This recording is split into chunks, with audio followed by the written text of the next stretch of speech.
scientists are some of the unsung heroes in our society as they dedicate years in laboratories developing technologies and innovations that can improve the standard of living and take us closer to the future.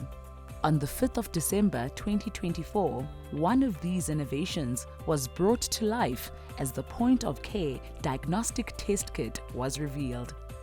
On developing the point-of-care technology, we've been funded by TIA. This happened through the CSIR. TIA has been funding us and be very supportive. Besides for the funding and the money from TIA, the support that you get in terms of business development, brainstorming, discussing what makes sense, TIA has been very useful. That kind of support you get from a funder is a lot more valuable than even the funding itself.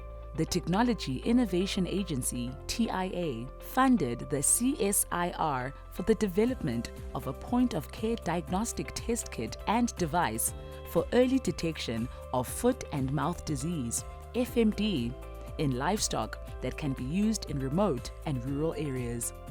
Let's give them a round of applause! Let's give them a round of applause.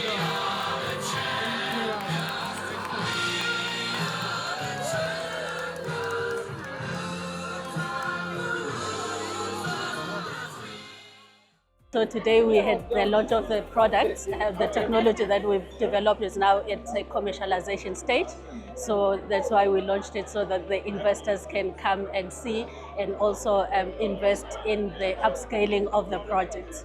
So we are very excited today that we reached this milestone, that we are commercializing our technology, the point of care, and we urge all animal producers and investors in the animal space to buy into this technology. This technology will be put to good use.